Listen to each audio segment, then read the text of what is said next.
This is exercise 7A and we are working with question number 11 here.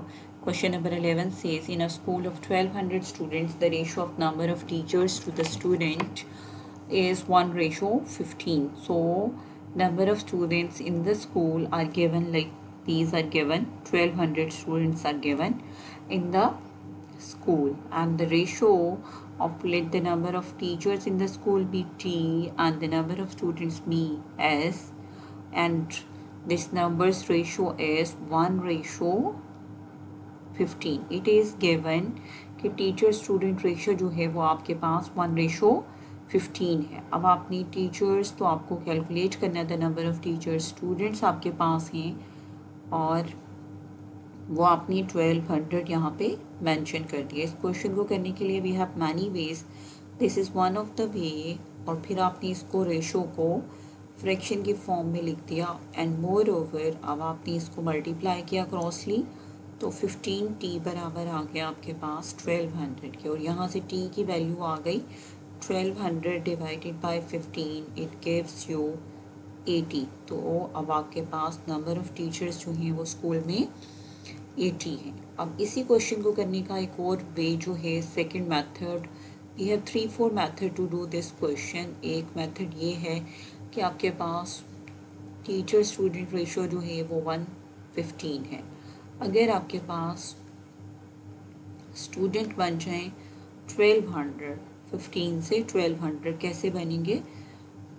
15 से 1200 बनाने के लिए आप 1200 पे 15 को डिवाइड करके आपको पता चल जाएगा कि 15 को किस से मल्टीप्लाई किया कि ये 1200 बन गया. 15 को 80 से मल्टीप्लाई करेंगे तो 1200 बन जाएगा और यहाँ पे भी 80 से मल्टीप्लाई किया 1 को, ये बन गया 80:1200. तो अब आपके पास number of teachers in the school जो हैं वो हो गए 80 हो गए. So this was all about A part. और अगर आपको if you feel convenient with the first part of the first method of the question you can. Now will be talking about B part of the question. What B part says, this is the number of teachers. Now before the statement we just see for B part of the question we will consider this also. After some teachers join the school, the ratio of teacher to the school student becomes 3:40. Now the number of students are same. Let the number of teachers, we don't know कितने teachers ने join किया तो हम उनको suppose कर लेंगे. Let the teachers join the school. New teacher join the school be X. X कह लें आप, वाई कह लें, आपकी चॉइस है. तो अब जो है वो 80 + y हो गए teachers.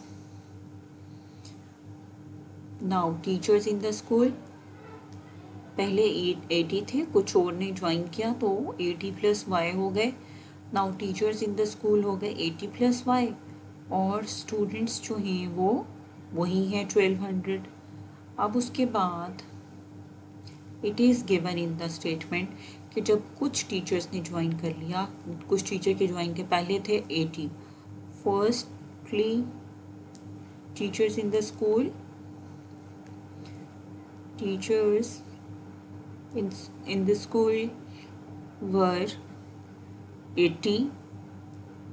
Now they become 80 + y और नंबर ऑफ स्टूडेंट्स तो वही हैं. उसके बाद इट इज़ गिवन कि जब कुछ टीचर्स ने ज्वाइन कर लिया तो टीचर स्टूडेंट जो रेशो है दैट बिकम्स 30:40. अब ये बन जाएगा 80 + y divided by 1200 is equal to 3/40.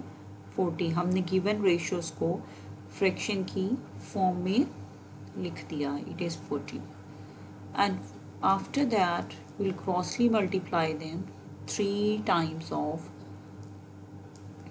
1200 will be equal to 40 times of 80 + y. यहाँ से अब आपके पास हो गया 3600, 3200 + 40y.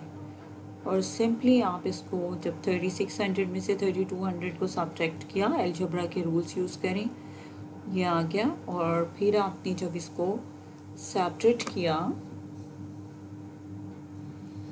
मोर ओवर जब आपने अलजेब्रिक रूल्स के साथ इसको फर्दर कैलकुलेट किया, it will become, I am talking about the final answer now. तो अब आपके पास है ये 400 इज इक्वल टू 40y। और न्यू टीचर्स जिन्होंने ज्वाइन किया था वो बन गए 10। सो कितने टीचर्स ने ज्वाइन किया in this school? They are 10। I am going to revise this question again and we have to take help from the statement as well. After some teacher join the school, let the teachers who join the school now are y. And firstly the teacher in the school were 18. तो अब total जो है वो कितने बन गए आपके पास? 80 plus y क्या आ गए? टीचर्स आ गए। और स्टूडेंट्स तो वही हैं। अब टीचर टू स्टूडेंट रेशो जो है that would be 3:40. It is also given. उसके बाद बेसिक रूल्स ऑफ फ्रैक्शन आपने यूज़ किया रेशो की फॉर्म में या आपने फ्रैक्शन में इसको कन्वर्ट कर दिया, basic rules of ratios use किया। और ये वाली लेफ़्ट साइड को आपने इस तरह से फ्रैक्शन की फॉर्म में लिख दिया और राइट साइड को आपने इस तरह लिख दिया। और मोर ओवर आपने अलजेब्रा का रूल यूज़ किया, क्रॉसली मल्टीप्लाई किया and you got the number of teacher who join the school. Now you got 10. So this was all about question number 11. Do subscribe the channel so that many of the students can see the solution. I'll be talking about the solution of the next chapters as well. So thank you very much. Have a nice time.